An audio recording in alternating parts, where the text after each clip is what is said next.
Ladies and gentlemen, welcome back to Season 2, Episode 9 of the Custom Culture Rodcast, brought to you by Old School Rods and Car Culture Deluxe magazines. We are sitting here in beautiful Buda, Texas at Murpho's Rod and Custom Shop, and I'm sitting right here next to Murpho. How are you, sir? Doing fantastic, Deuce. Thanks for asking. Yeah, it's good to see you. It's been a week or two or whatever. Yeah, it's been a minute, but we're back online. That's the thing, is everyone doesn't know how long it's been, so yeah. We're okay. And we are sitting here with Miss Shelby and Miss Sarah, who do everything for everything when it comes to Murpho's Shop and the magazines. Hello. Hey, fellas. The first one was Shelby. The second one was Sarah. Did I do it in the right order? It's Yeah. okay. Okay, Yeah, good. it's fine. This is Sarah, Shelby. so you can There we go. differentiate our I never know if I do it in voices. the right order. There we go. Ladies, if you had to give a thumbnail sketch of what it is that you do on a daily, what would you say? It would be scribbles because everything overlaps. I don't have time to make you a thumbnail list. That's how much stuff I do. Yeah. Yeah. Magazine. So this is the front end of publishing right here. These are the girls that build magazines, create magazines, lay out magazines, design magazines, Shoot publish covers. magazines, and shoot covers As well as run the shop. in their spare time. As well as the shop and do the paperwork and make sure everything gets done in order and all of the foo-foo. All of the foo-foo. Right. Yep. And all the non-foo-foo. Yeah. And everything. And I'd like to introduce our special guest this evening. We have Brett Barris on the line. Brett, how are you, sir? I'm doing great, thanks. How are you guys? We are Doing good, Brett. we are Thanks for doing being great. on. I wanted to introduce, I know you got a book coming out, the early custom culture, custom cars, hot rods, and the pics taken by a fella that you might know named George Barris. That's right. Any relation there? yep, that's my old man. Oh, really?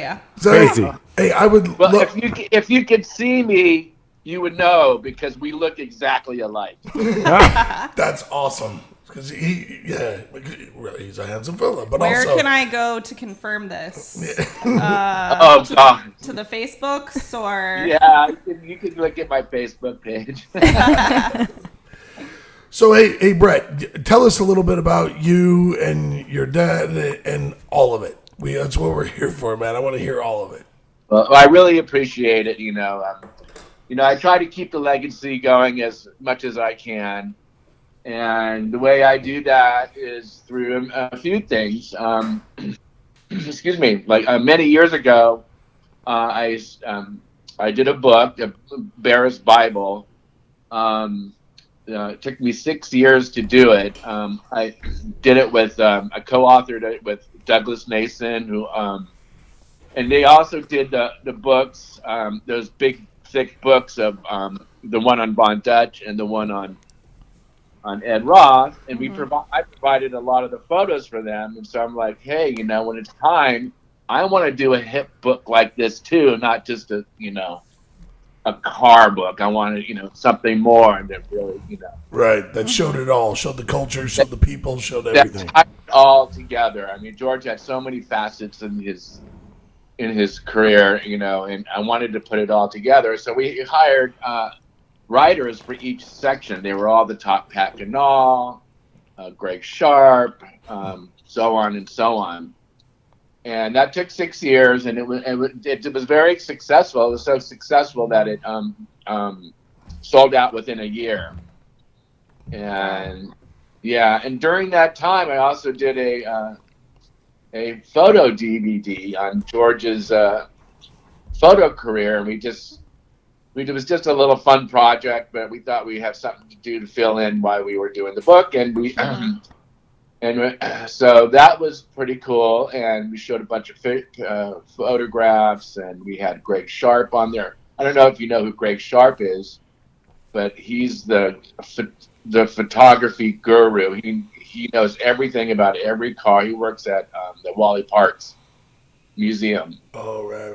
Oh, yes, yeah. The documentary. We were watching a little bit of him earlier today.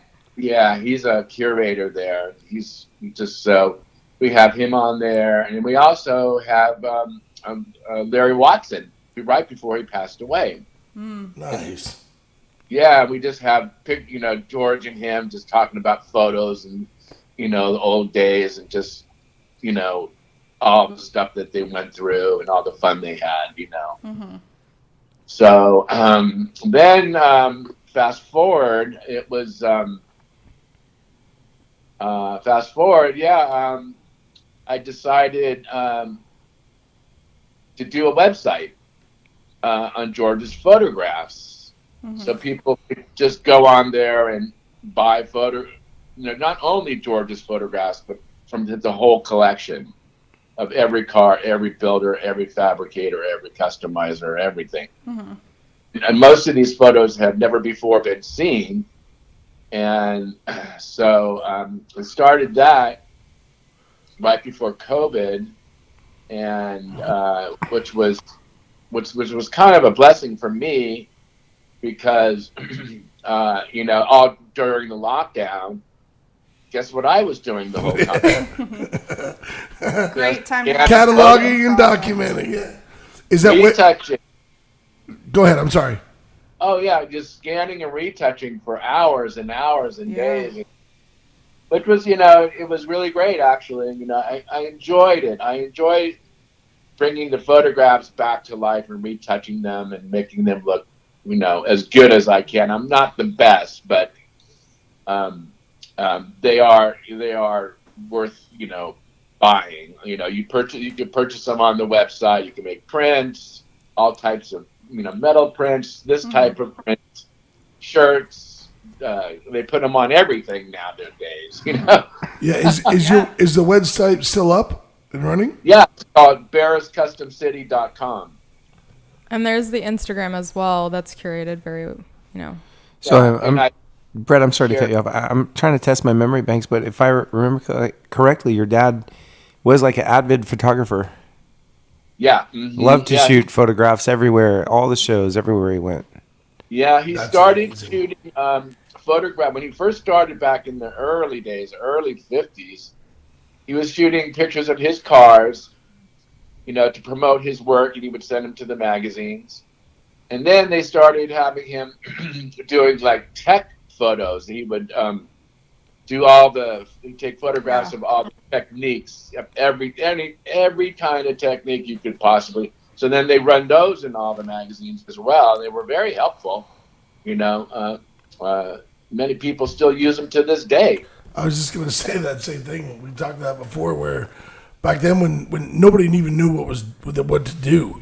We talked to Keith D one time, was talking about his dad Dick, and he was like, "Oh man, he was just trying to figure it out as they went." And your dad was exactly the same way, where it's like, "Hey man, let's do this and try it and see if it works." And then all of a sudden it works. You go, "Hey, let's tell everybody because this ended up working," and that's awesome. Yeah, and you're right. It was great for all those people who weren't from all over the country, could get these magazines and do the same things that George was doing, and so it really helped promote his whole business, and and then he did them for all the magazines, all the Peterson publications. He was best friends with Mr. Peterson.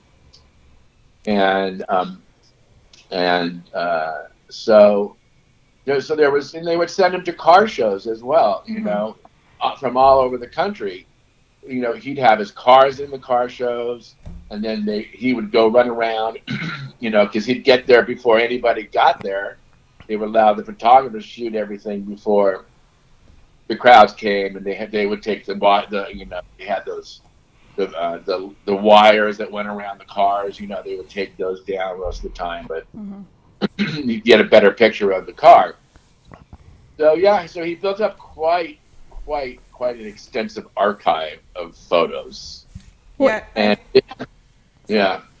Well, just even like the modern layout of magazines where text sheets are essential and event coverage, and just thinking like logistics standpoint of, being in a print media in 2022, like almost kind of laying the foundation for how a magazine is built. Now you have like the little books back then, but everyone's trying to keep that legacy alive and like the history. But I think that variety adds like a huge, there's a sense of nostalgia, right? You're still publishing like tech articles and all, but all of this is coming from earlier years, like your dad and those experiences, it's crazy. It's still happening so far down the line. Well, yeah, I'm from the print days. You know, I grew up. I was a graphic designer, and you know, Hey. I was like, you know, it was print. You know, and and I think you know, we should emphasize print is not dead. Yes. One Thank more time again, you sir. For the people in the back. Keep print media alive.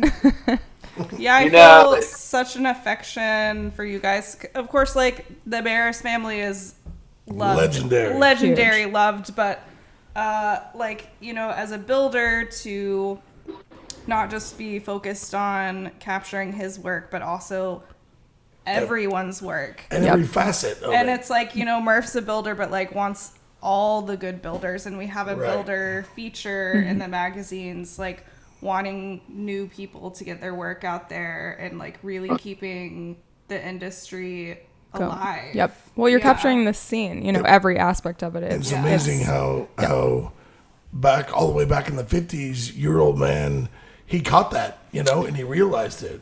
Well, they really were pioneers. Right, absolutely, pioneers. Brett, were you very close with your uncle? No. No. No. After him and George split up, I was very young, and Sam went back to Sacramento. He became a some sort of like fire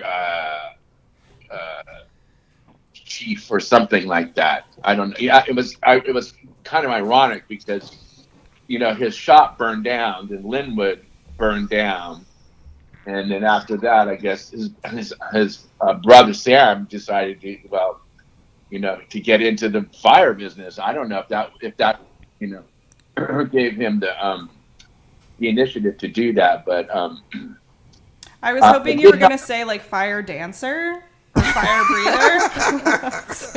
Fire walker. No? Okay. that was the big fire in Linwood, and it burned like all these amazing custom cars. Oh, Yeah. devastating. Yeah, Those I've- pictures are also on the website. I've been to the shop in Linwood many times after like Resurrection, whatever. And it's important to note, like, the two brothers had a rift at some point, but really from the get-go, y'all, like from the early 50s, late 40s, like these guys, and of course are legendary, were pioneers in what they were doing. These guys would be the guys who were having customers that would buy brand new cars at the dealership down the road and drive them 2-3 miles to the shop and then cut the top off. Yeah. Okay, like brand new, just like they were fearless, right? Wouldn't that be a good description, Brett? Would say they were fearless. They just it was just natural to them, I guess. Yes, it came second nature in that, to do that. It was just, you get something going in your head, and then you just got to do it. And that was they didn't have to think twice about it. So, and they, like, right out of the gate, y'all, like, their vision and the things that they were able to accomplish, like, set the bar forever. Yeah. Right. Like, these... It's pretty amazing that they pretty much got everything right at the beginning. Yeah, which is a whole nother thing. Yeah. I mean... Like I would do it wrong 20 times before I figured it out. These guys go 3 times in, they're going, hey, we got it. Yeah. Well, they had no choice. You couldn't really screw that stuff up, because, geez, then it would just be all that extra work and money and time. Yeah. So they had no, and all that, the tools and the stuff that they worked with, and the lead and the paint. Oh my God! So that's what I was gonna say. It's Well, like, that's how Sam passed away. He ended up getting lung cancer and passed away at a very young age. welding with non-shielding gas. Right. So Yeah. it gives So I that never blood really got poison. to meet him, but I am friends with his. I am good friends with his son Sam. Sam. That's good. Sam. So He's my. Yeah. do you think about like how these guys were at the forefront, being pioneers, having this vision and seeing these cars different from the way that the factory were doing them, and having the vision and the wherewithal to go and do this? And I would say to you all here that for us who are doing this today to try and like even meet the marks, or to even think about like outdoing or having more creativity or different thoughts for this is a very difficult thing to do. It's a very difficult. And you look at like iconic cars like the Hero Hada Merc, for example. It's like people have spent the last 50 years trying to replicate or do the same somehow better, and it's hard to do that. I mean, the only thing I can tell you today about the cars that we build is that we have such an advantage in terms of the tooling and the machinery and the equipment we have to be able to do things just at a different level in terms of like the cleanliness or how efficient it is. We have that advantage, but to outdo or come up with some other idea that these guys didn't have out of the gate is like almost impossible. Like, yeah, there's some folks doing it out there. There's some great fabricators and designers that are doing it.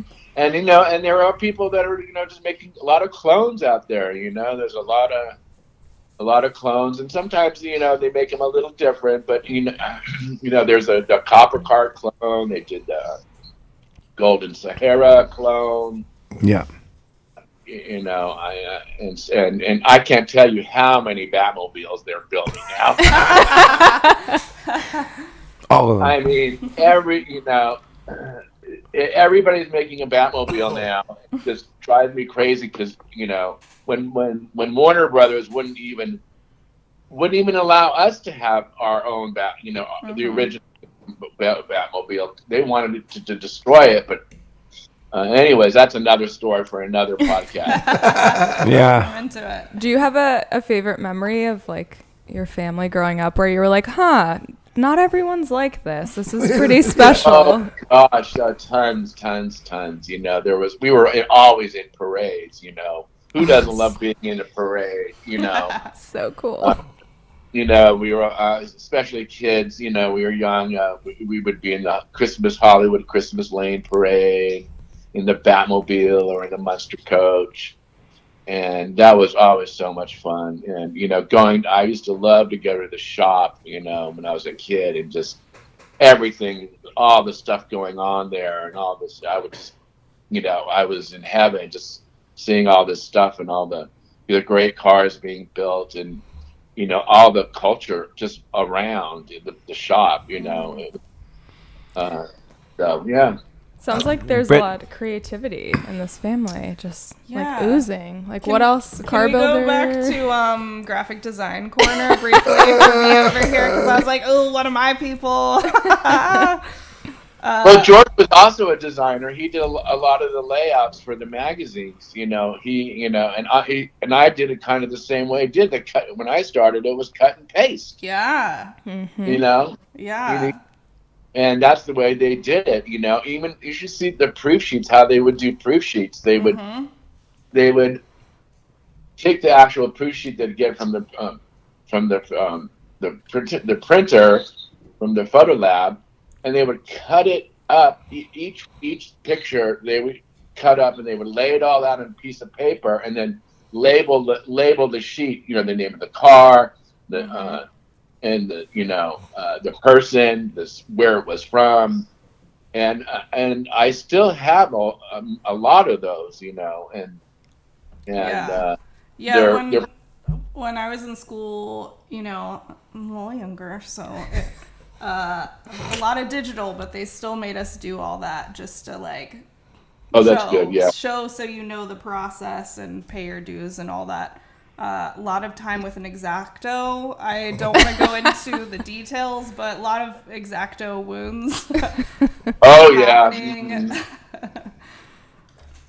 So did you do the layout for this new book that's coming out as well? Yeah, I did. This book that so I did the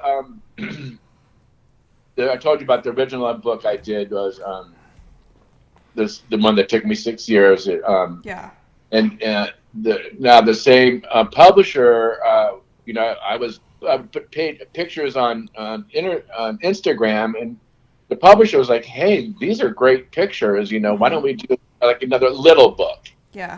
It's I don't know, it's 8x9 or something like that. It's just it's pretty cut and paste. Really, it's not it's not overly designed. It's real clean. It's just real. It's a photograph and information.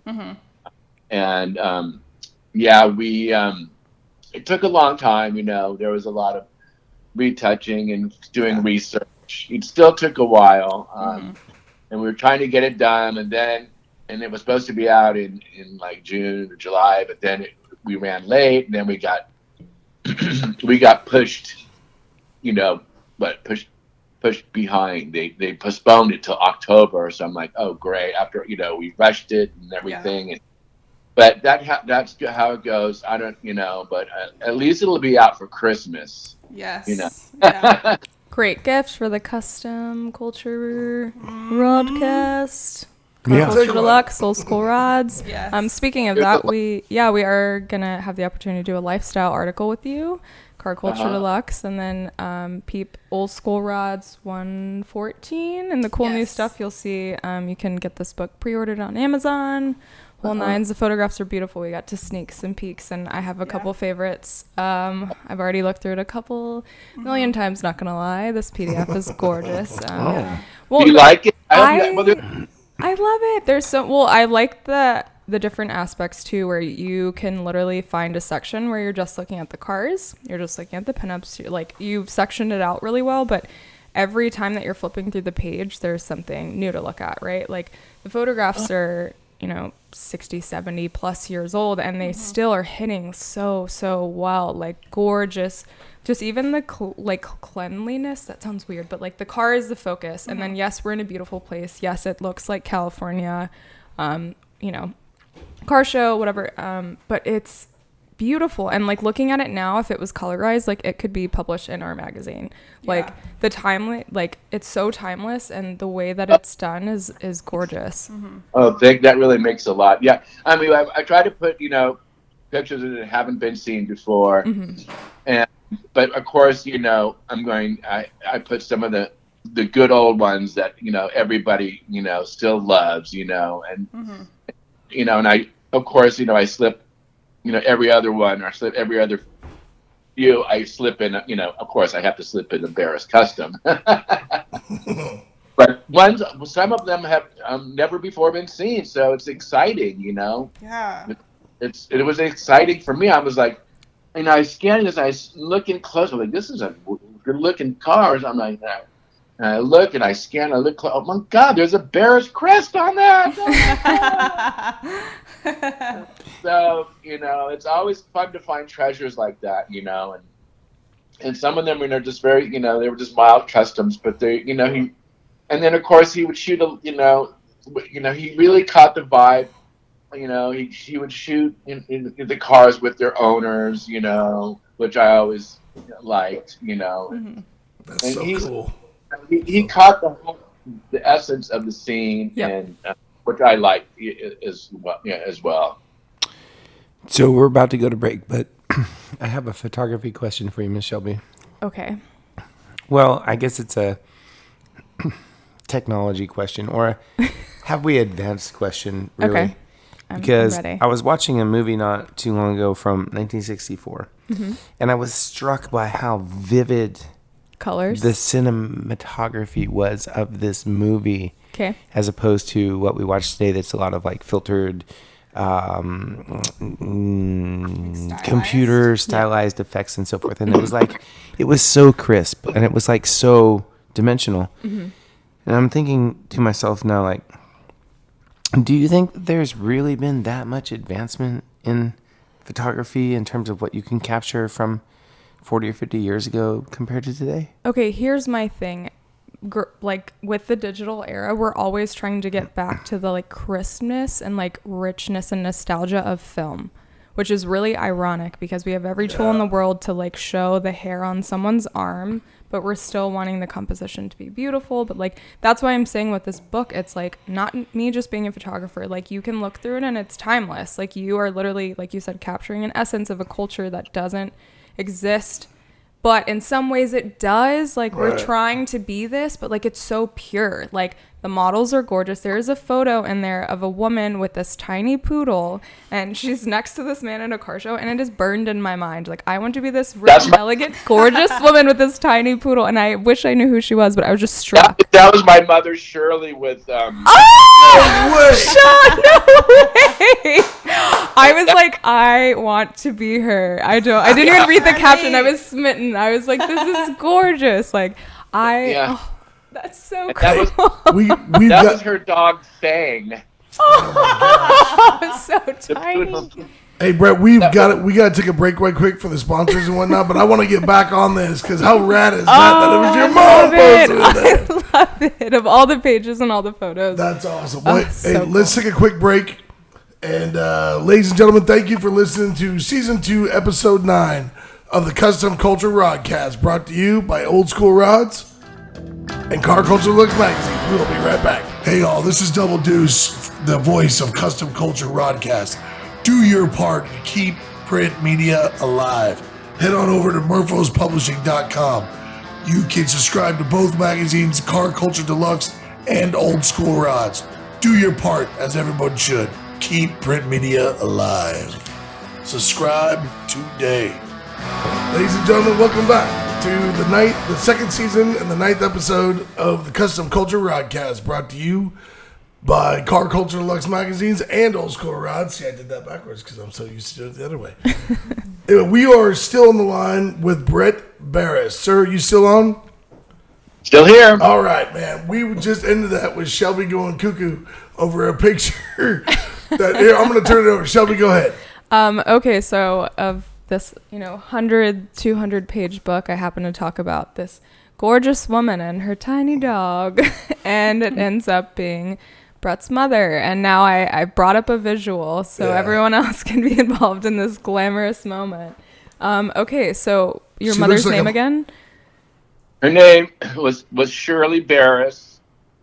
She was actually she was a big help to George in his business. If it wasn't for her, I don't know if there would be a Barris Custom, because she, was in charge of the finances, and she also helped George with some of the design. But she was with George side by side, during the whole during the beginning and all the way to the end.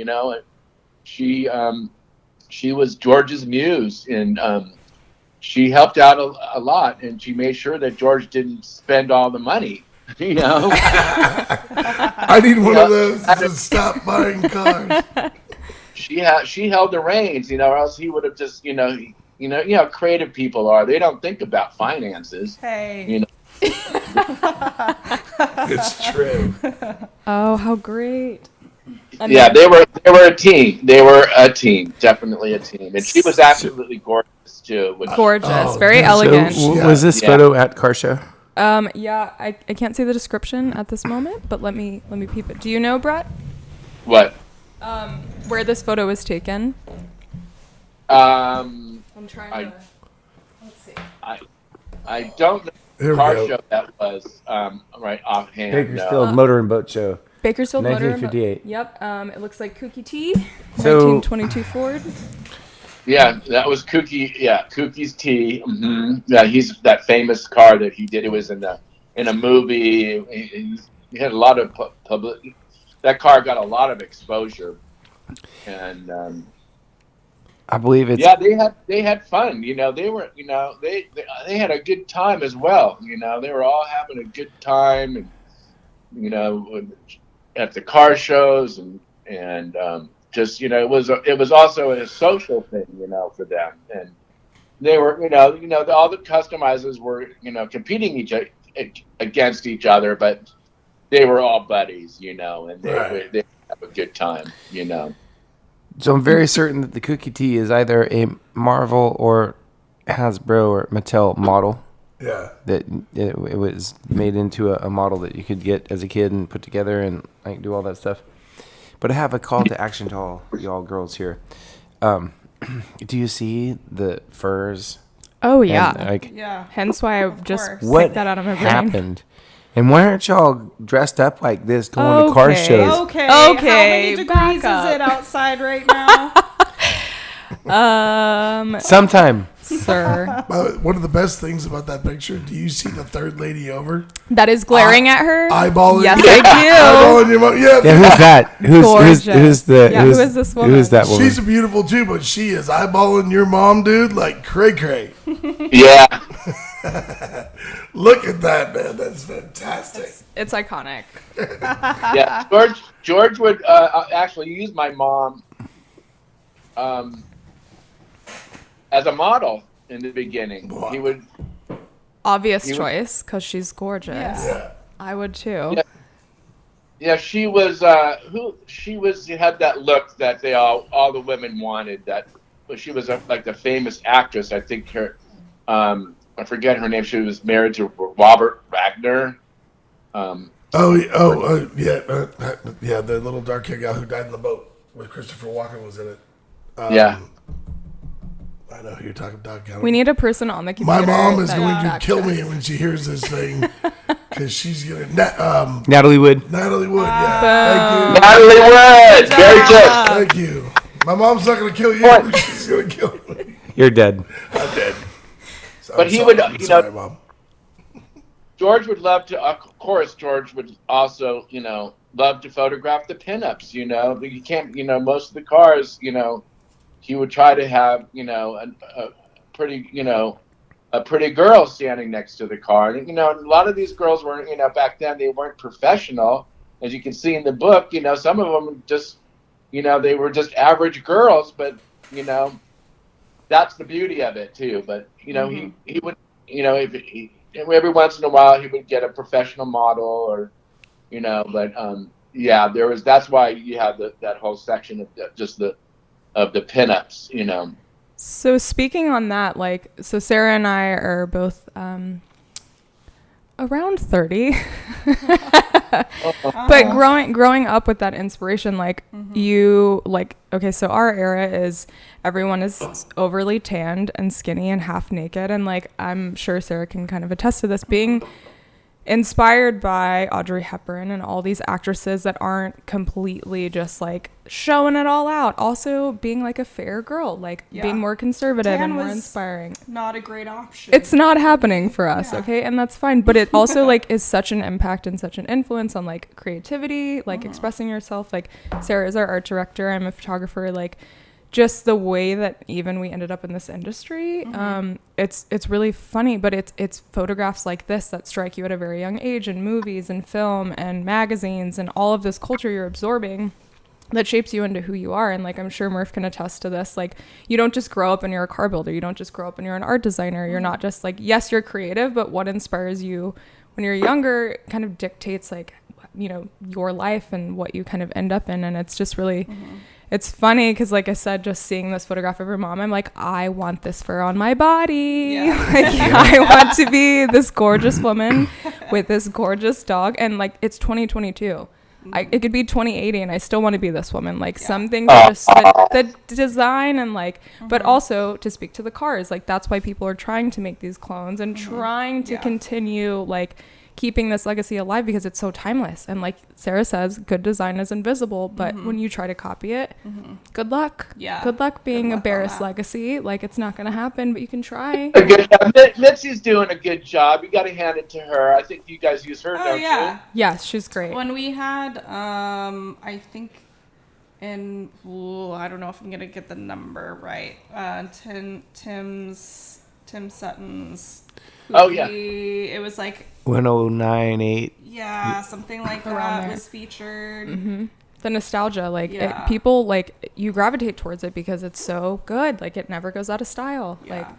It's from an era too that was so simple, and it was and you just you go into this fantasy land when you see these pictures. It's a great way to describe it. That's cool. It's a good way to describe it in terms of a fantasy land. And you think about how girls today will try and dress up and do this and emulate it and try and do this, but this is like Brett's mom, and she just was going out that night. Yeah. Going Right. Yeah, kosher. it was just Like, a Tuesday. Her hair was set. This is just Yeah. how it was. Dog Right. and Like, arms. the car makes the girl dress the way, and for the pictures and whatnot, where, like, yeah, Brett's mom walked up and goes, "Hey, here I am." You know what I mean? That's just cool. Look at the other ladies behind him. Ready to get Behind my her, I Barris mean, custom now. Take me away.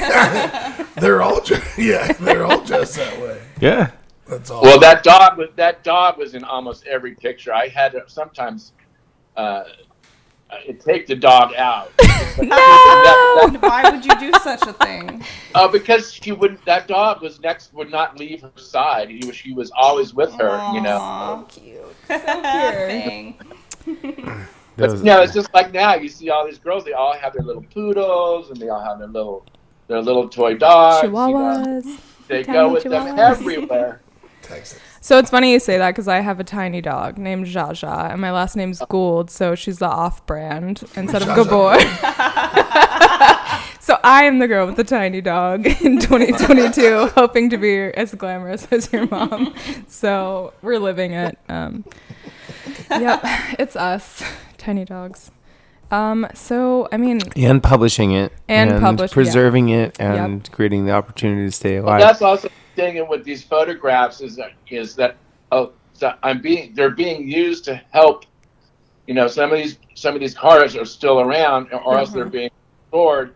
So they're like, oh my God, that's my car, and or we're restoring this car. And we need the photo. So, I go and I search and I find, find photos of the cars and help people restore cars or get them, or this guy just so Seaburst cars for that documentation purposes. Yes. People love pictures of the original cars to have in their collection. You know. Yeah. So in the issue that's actually being put together right now, which is Car Culture Deluxe 114, we have Seaburst, and one of the reference photos we have is actually a photograph that your father took at a Portland Roadster show of this 57 Fairlane, and it was very much like, yes, Barris took this. And it's just funny that you say that because we happen to be working on an issue where we're referencing photos that are, again, over 50 plus years old. Yeah.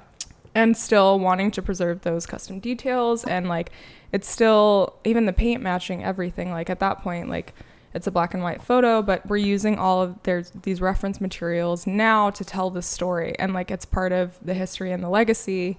Even just it being photographed at this one obscure show this one year, like all of these pieces matter, and that's what creates like the culture in the magazines that we have today. Like that's a huge part of it. The little books, like all the tech articles, like you think of how we lay out a magazine and we're talking about every single issue. Like we need the builder feature, we need this tech, we need this and that. And like this was like a foundation that was laid so long ago, and we're still using the same formula. Yeah. And we're still using the same content. Right. Yeah. And we're still using the same builds. Yeah, Which is- it's a reference, right? Which Like, is that's what's cool. But you guys talk about this culture. These cats, like his dad George, like these are the guys who unknowingly invented the culture and massage it to what it is now today. Because they did just going, dude. Like if I called you over and go, Sarah, I like your new car, but bring it over here. Let me chop the top off. Let me drop the thing. Let me do that. You go, what? But otherwise I just steal your keys and do it and go, here you go. Then you turn around and go, dude, that thing is rad. this Nissan Versa. I think See, you can do whatever you want with it. All right. I think that the really the concept here to like be thinking about in terms of custom culture and the things that we're doing today that we do at this table to try and preserve that lifestyle and to preserve car culture in particular, and by doing print and keeping print going is to emulate and to like document history and keep it for all time. But I think really the thing here about all that we're talking about is that it's so timeless. Yep.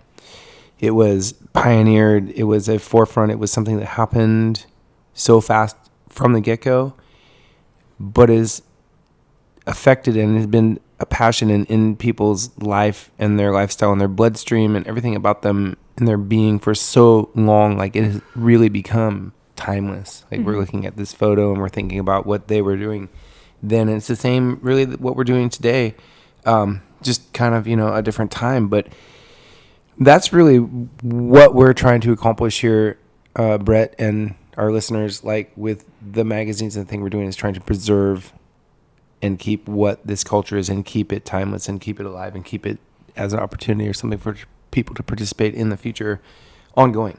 Yeah. Yep. Yeah. And I love the way that, brother, you're doing the same thing, by bringing these pictures to publish in books, that you have all these things that your dad did and you have all these pictures, but now a guy down the street, a guy across the world now has these pictures. You know what I mean? Sharing the culture. Yeah, a lot of old guys older men don't have computers. They don't know. They like the books, or a photo. They don't want to get on a computer. They don't. So it's so that's good for them, But there's something about print that's a lot. That's better than It makes more of a statement than something on a computer. Yeah. Right, and that's really the point about what's old school being timeless versus what's new school being fleeting or flighting or here today and gone tomorrow. It's just a nanosecond. It's something you either see or you don't. It's gone. Whereas the magazines, the photos, the things, the cars are forever, and it's tangible. You can have it. You can collect it. You can keep it. And there's a lot of cats out there that can't run a computer that can thumb through a magazine. Yeah. And appreciate what they're looking at. Reference material. Yeah. It absolutely is reference. We've talked about this before in other episodes where I be working on a motorcycle and I get stuck and I go to my closet and find a magazine that's 8 years old and I go through the thing to figure out what to do with the engine or what to do with this or that. And cars are the same thing. I mean, this is all the same, which makes it so tangible and so real that every builder we talk to says the same thing. They go, man, remember? Yeah. They go, man, I go through an old magazine. I know exactly where it's at, and I have a closet full of 10,000 This magazines. is like, And I go pull 6 boxes out to find this one thing because I'm chopping a top, and I can't remember the angle of this or whatever it was, and that this is like one of my favorite things to talk about is like how magazines go back to be yesteryear, like vinyl or what have you. But it's like we used to use our brains. And before the internet, before all of the things in the social media, whatever, like you had to remember stuff like phone numbers. Yeah, when I was a kid, I knew everybody's phone number. Everybody's phone number. You'd have to remember that, right? Well, that's what happens with magazines is that it sears into you. You look at it, you study it. It's like it's not going away. You've captured that, and then you still have it. And then you remember, I want to see how this thing angled out or what the thing looked like or whatever. And you can remember the issue, and you can remember the cover, and you can remember the article. And you go dig through your stuff. Yep. Whoa, and there it is. Yeah. You have it. Which, Brett, I wanted to ask, in that archive on the website, are all of the tech materials in there as well? Those tech photos? On Barris Custom City on the website? Mm-hmm. I don't. Are there tech photos in there? Yeah, that's my question. Are there? He got the giggles. So the answer is yes. Okay. No, I don't think I put too many tech shots on there.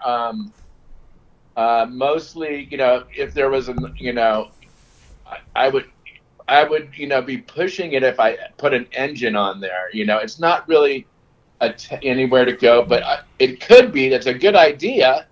Can you start it just for me, please? I do have all the tech photos as well. I need to get my hands on those. Yeah, to me those are they're interesting, but I don't know if somebody's gonna want to buy a photo of a tech, but it's something like it would be great in a magazine, like you guys do tech. That's what I'm saying. Yes, sir. Brett, I'll buy a photo. I'll do it. You set them up, I'll buy them. I don't care. Okay, Murpho's Retro Tech. There you go. Yeah, awesome. I think that would be super cool, and I just want to see. I want to see how it was handled anyway, because tech tech articles can be a little rough, right? We don't have Miss Gould on on set for every tech article, and we're always trying to figure out like, okay, what can we do in house? What's the next thing that's coming up? So I would just love to see. Well, maybe we could add a little. Maybe we could add a little, a text, George Barris text section, Hey, like listen. Okay, I have an idea. All right. In the old days, if you send me the photos, I will do the layout. That's and fine. Then you can have it printed.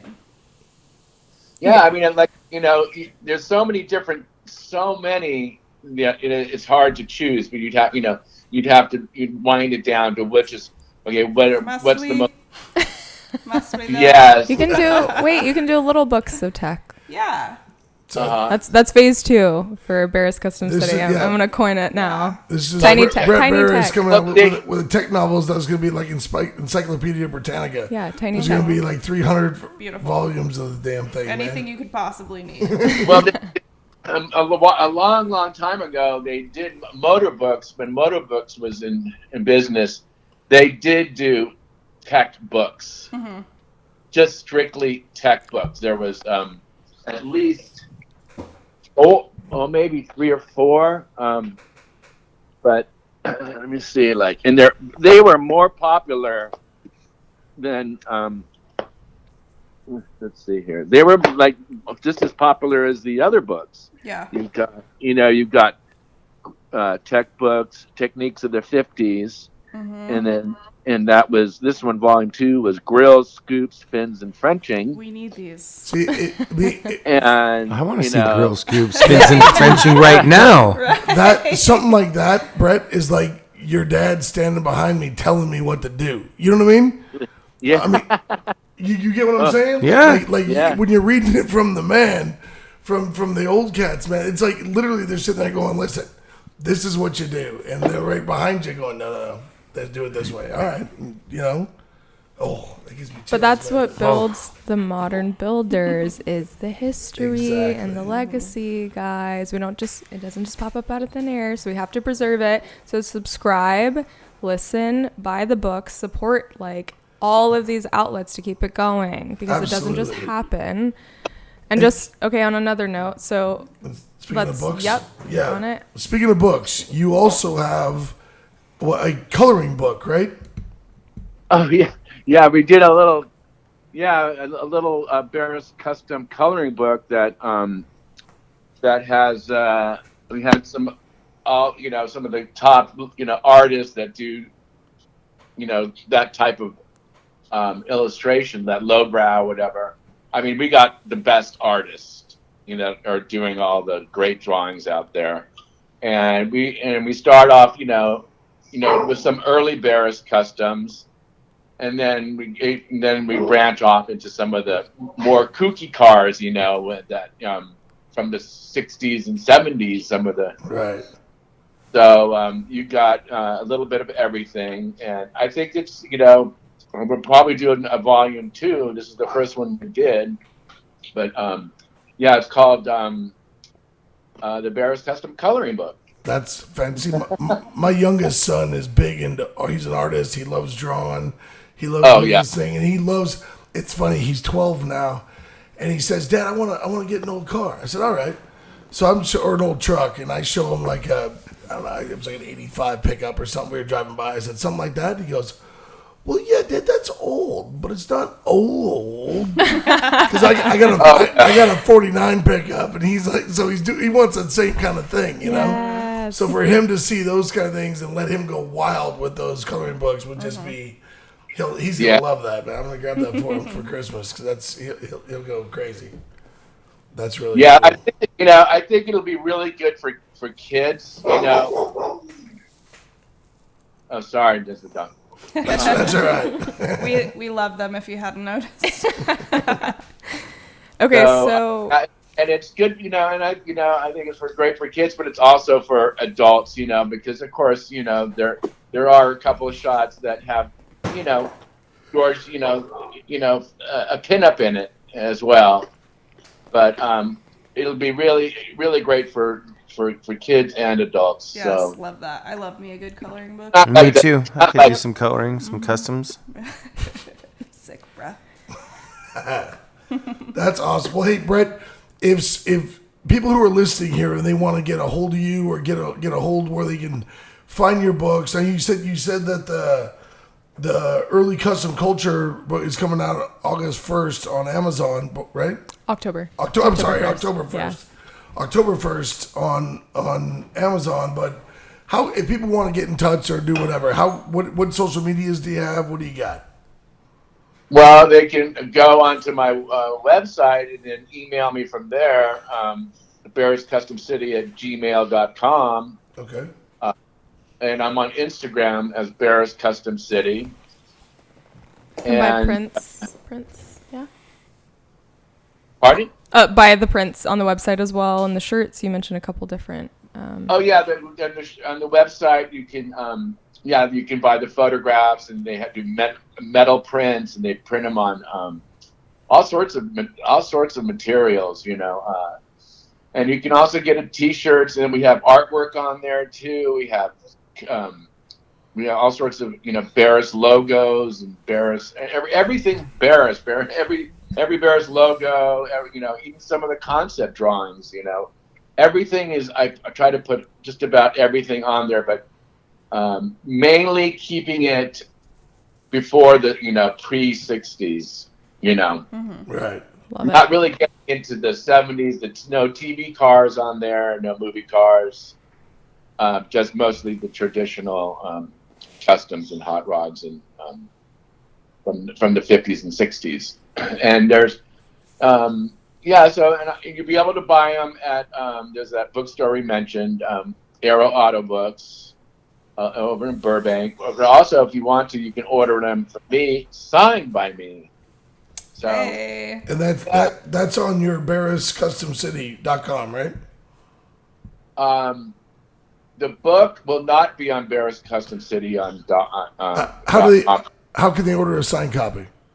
You would just have to email me. Okay, all right, perfect. Because that wouldn't work on that website. I gotcha. Okay. Because so that they would just have to. I don't have a website like that where you can buy things. Just email me and I'd be more than happy to sign it for you. No extra charge. Fantastic. Beautiful. Well, ladies and gentlemen, all of you who are listening, Brett Barris has been on. They're releasing the book. It's Early Custom Culture, Custom Cars and Hot Rods, pictures taken by his dad, George Barris. That comes out October 1st on Amazon. Also, you can go on www.barriscustomcity.com or email him directly, Brett directly, at barriscustomcity@gmail.com. And hit Brett Barris up, man. They got books, coloring books, pictures, tech pictures, you name it. He's got it, man. And Brett. Yeah, we add photos. I'm constantly adding photos, like every 2 weeks. So Fantastic. you gotta, Awesome. yeah, it's a long process. You gotta, you gotta find them and retouch them, and so I try to add new photos about every 2 weeks. So you got to keep coming onto the website to see what's new. Stay tuned. Love it. Right on, man. Well, hey, Brett, thank you so much for being on Brett. our show. Thank you, Brett. We appreciate you. Dude, what a wealth of information you are, and your daddy was one of the best, man. I mean, still now, as a 50-year-old, your dad was he was it when I was a kid, into the cars and all those old school cats, man. They were doing stuff that, to this day, all we can do is emulate, And Yeah. we appreciate everything you're doing by keeping print media alive and keeping all of the Barris memory alive as well, sir. We appreciate you. Oh, thank you so much. I appreciate you guys too. This was great. No, thanks again, man. Thank you, Brett. Thanks so And much. ladies and gentlemen, thank you once again for listening to the 9th episode of the 2nd season of the Custom Culture Rodcast.